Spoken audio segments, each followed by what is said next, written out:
Hello, I'm Dr. Cécile Cosculuela. Welcome to this ESL video on English grammar, and more precisely on how to know if it is necessary to use will after when. So will obviously is a modal, and modals are the second element in the verb equation. So as you can see here, a modal is always followed by the verb base V0. And in the verb matrix, modals appear following the verb equation in the second place here. So they're not part of the basic tenses of English, but they can be added to verb forms. And therefore, in the first place, there are examples of tenses without modals and then examples with modals. And modals are verb operators, so they express a meaning, and basically all of them enable the speaker to highlight his or her point of view, which is mentioned in Grammaire expliquée de l'anglais by Jean-Pierre Gabilon, in which it is said that an operator or tool, a verb tool, enables the speaker, l'énonciateur, to put his viewpoint forward. And obviously there are several means that enable us to do that, and modals are one of them. Now, modals are the following operators. They can be associated either, and they have to be associated either to the present tense or to the past tense. So modals in the present tense are may, can, shall, will, must, need, and dare. But the last two here can also be lexical verbs, and they're seldom used today. And in the past tense, might, could, should, would, must, need, and dare. So make sure you pronounce them correctly, and you can write down the phonetic transcription to help you memorize that the L is never pronounced in the sequence O-U-L-D. Okay, so it might be difficult for some students to understand that will is a modal in the present tense and would is a modal in the past tense. So that question of tenses versus times is a big question in English grammar, and one we are not going to deal with now. But it is a really important question indeed. So let's go back to the system of modals. So three main meanings that can be expressed by modals. A modal can be used to say that something is possible, or that it is probable, which is stronger, or that it is necessary, which is even stronger. So in another video, we work on the meaning, the invariant on each of these modals. And in this one, we're just quickly going to remind everybody that shall and will constitute a system. They both express an idea of probability, and with will, that probability is sort of inherent in the subject or the situation. There is some form of concordance between the two, some consistency between the two, and it is the opposite with shall. So let's focus on a few examples quickly here. Le fer s'arrouille. Well, this could be translated very simply by iron rusts. But if what I want to express is something that is probable, and so probable that it characterizes the subject, then it's a really good idea to express that meaning with the modal will. Therefore, iron will rust will be a really good translation for this sentence. L'huile flotte sur l'eau. Same kind of statement here. We could simply translate this sentence by oil floats on water, But if we want to highlight the fact that floating on water is a characteristic of the subject, therefore the modal will be a really good idea. A third example here for the same idea, so you can really memorize it. Grand-père s'endort à l'église.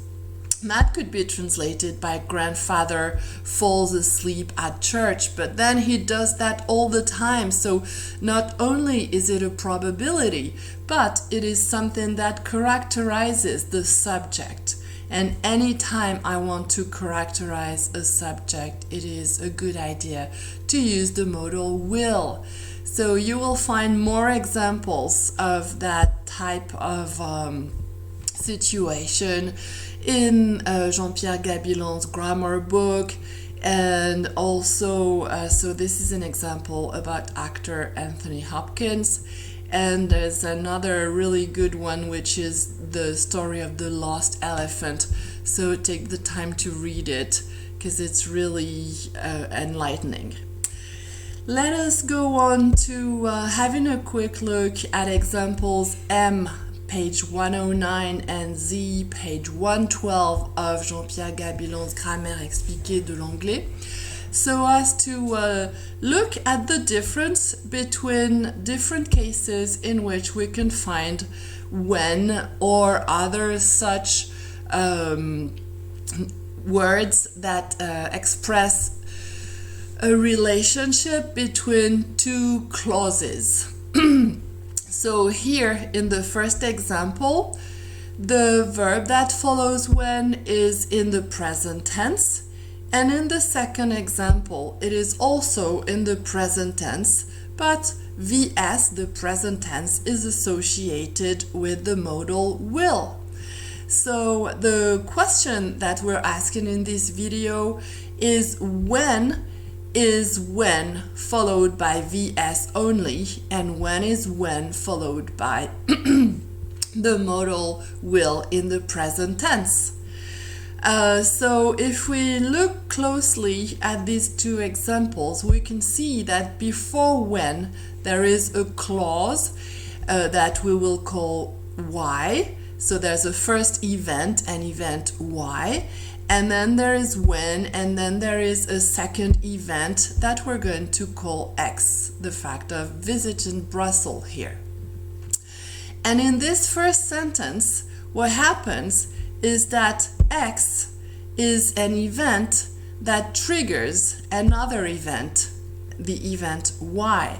And as soon as we can see that in a sentence when is followed by an event X that triggers an event Y, then it is just not possible to associate event X with the modal will. Therefore, this is the rule that we're going to remember. And it is really logical because in this first case, event X triggers event Y, and therefore it is not possible to say at the same time that it characterizes it, that it is something that expresses a probability or a characteristic, which is the case in the second example here, in which the fact of riding in a gilded open carriage is something that characterizes the Big Tuesday. So these two cases have to be distinguished one from the other. In the second one, anytime when is not followed by an event X that triggers an event Y, but instead is followed by an event X that characterizes event Y, then X is compatible with the modal will. Okay, so that's the rule that we need to remember. And that is explained in the Grammaire expliquée de l'anglais. Let's have a look at a few examples. Tu pars quand? Je partirai quand la pluie s'arrêtera. So in this case, the first thing, the first order of business, so to speak, is to notice the presence of quand. That's the first thing.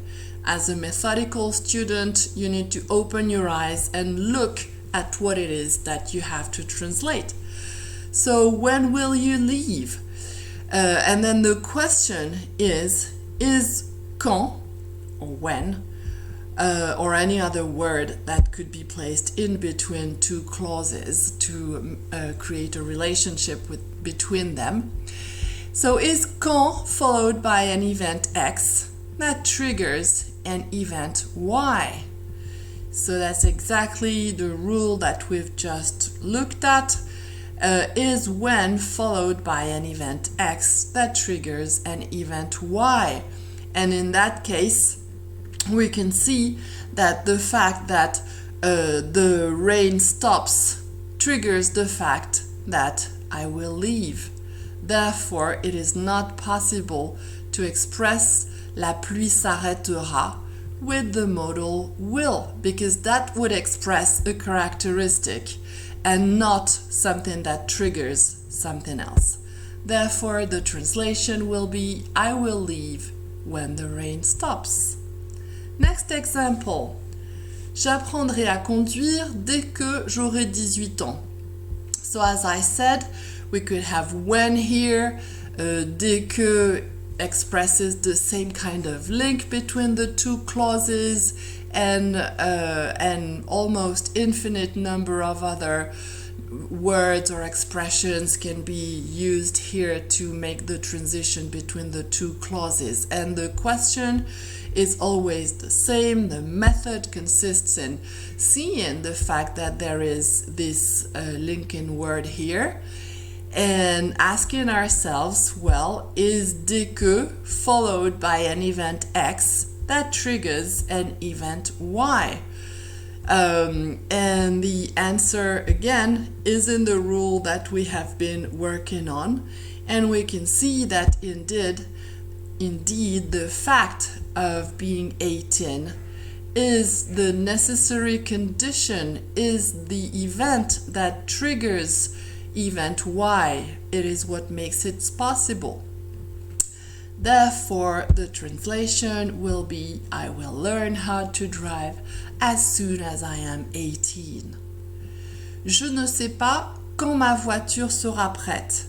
So first of all, I notice that there is quand in this sentence, and then I ask myself, is event X a trigger for event Y? And in this case, I can see that my car being ready is not what triggers the fact that I do not know when it will be the case.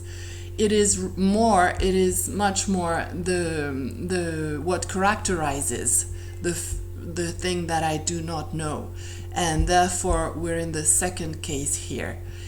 And the translation will be I don't know when my car will be ready. Il fera nuit quand nous arriverons à la maison. So again, I ask myself the same question. And I actually need to understand that the rule that we have mentioned needs to be understood in a very general, very broad way. Therefore, in this case, we are going to consider that in the speaker's mind, the fact that it becomes dark is something, the fact that it becomes dark, or let me say it the other way around. The fact of getting back home is something that is closely connected and looks like it triggers the fact that the night comes, that it becomes dark. Therefore, in my mind, there is a connection, and event X is what triggers event Y. It is the condition, the reason, the first element that leads on to the second one. Therefore, the translation is it will be dark when we get home. So you really need to understand the rule in a very general, very broad way. In my mind, in the speaker's mind, getting back home is associated to this consequence, and therefore it is like a trigger point, and it cannot be presented like a probability or a characteristic. Next sentence. Venez nous voir aussi souvent que vous voudrez. So the same question again. Here the linking word is aussi souvent que. So the question is event X triggering event Y? And the answer is yes, it is. Therefore, come and see us whenever you like. And this is the condition, the trigger for event Y to happen. Prévenez-nous quand vous aurez fini. So that's a difficult one because of the tense here, which is a compound tense in French, le futur antérieur. So let's translate an easier one first. Well, you can still try and translate this one. And if it's too difficult, then translate an easier one first. Prévenez-nous quand vous finirez. And again, the same question. So I notice quand, and I ask myself, is it followed by an event X that triggers an event Y? The answer is clearly yes. Therefore, I know that since X here is a trigger, it cannot be associated with will, and the translation will be, let us know when you finish. Now, what's the difference between these two sentences? Quand vous finirez, quand vous aurez fini. Well, in this case, there is an idea of anteriority. And an anteriority is something that is anterior to something else. Therefore, it is the idea of a connection of an event that is even more past than another event. So there is an idea of interconnection in any idea of anteriority, and then depending on the standpoint, the interconnection is going to be associated either with the present tense or with the past tense. So in this case, prévenez-nous, we're standing here in the present tense, and therefore, quand vous aurez fini is related to that. Therefore, it needs to be expressed with the present perfect. Let us know when you have finished. Let's go on to the next example. Qui leur donnera les conseils dont ils auront besoin? So in this case, we can tell that dont acts like a link between event X and event Y. And so again, the same question. Is event X a trigger for event Y? Well, in this case, yes, we can see that it is true. Therefore, we cannot use the modal will in this part of the sentence, and the translation will be who will give them the advice that they need. Il a dit qu'il viendrait dès qu'il aurait fini son travail.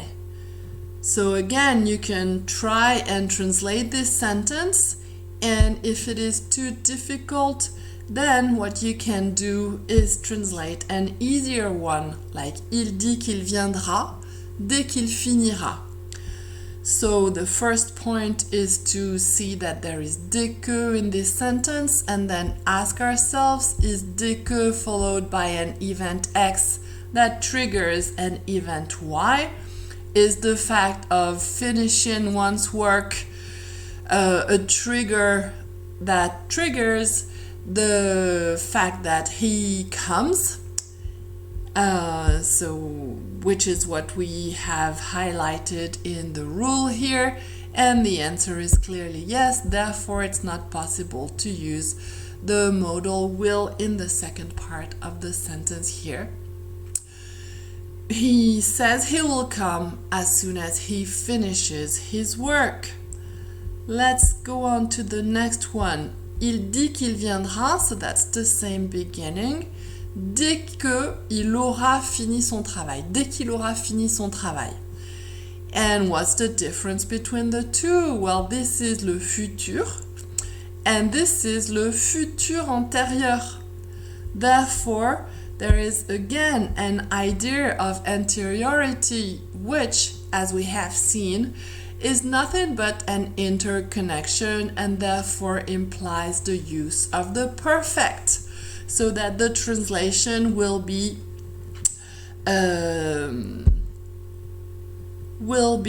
resorting to the use of the perfect. Here, he says he will come as soon as he has finished his work. So since the first part of the sentence is in the present tense, therefore, this is the diagram that we're referring to. We're in the present tense and connecting that event to another one with the present perfect. So he says he will come as soon as he has finished his work. Let's go on to the next one. Il a dit qu'il viendrait dès qu'il finirait son travail. So this one looks a little bit like the first one, except instead of il dit, which is in the present tense, we have il a dit, which is le passé composé. And in English, obviously, it's going to be in the past tense. Therefore, basically, these two sentences are the same ones, except the first one is in the present tense, and the second one is going to be in the past tense. Therefore, he said, and then instead of he will come, let's put the modal, which is here in the present tense, let's put it here in the past tense. So he said he would come as soon as he finished his work. Okay, so the same ones, the first one in the present tense, the third one in the past tense. And then, il a dit qu'il viendrait dès qu'il aurait fini son travail. So we can see the link between sentence number 2 and sentence number 4 here. So number 2 is in the present tense, says is the present tense, will is the present tense, and has is the present tense as well. And we're going to have the same thing, for sentence number 4, except everything is going to be like in sentence number 3 in the past tense. Therefore, il a dit, he said, qu'il viendrait, he would come, so that's the same thing, and then as soon as, and instead of he has finished, we'll have the past tense, therefore he had finished his work. Okay, so that was a bit tricky, but we went step by step, so hopefully it's very clear, and you'll remember that the first logical step is to highlight in your mind the presence of the linking word between the two clauses. So dès que appears in these 4 sentences, and then the question is it followed by an event X that triggers an event Y? The answer is yes, therefore it is not possible to use the modal will to express event X. And then we highlighted the fact that the first 2 sentences are in the present tense, and the last 2 are in the present tense, and therefore the formula for the first verb here, actually he says that's only VS, and then he will come, that's VS again on the modal will, and then the verb base come. And it's exactly the same in the second sentence, so we have the same formula for the verb that is underlined here, the verb that expresses event Y. And then the formula for the second clause here is just VS, and the formula for the second clause here is going to be different because of the futur antérieur, which expresses, as we have said, an idea of anteriority and therefore an interconnection, which is the key word for the invariant of the perfect. And the perfect will then logically appear in the formula for the verb here. So the formula is VS plus have plus VEN for this verb form has finished. And it's exactly the same for the other two sentences, except they're not in the present tense, but in the past tense.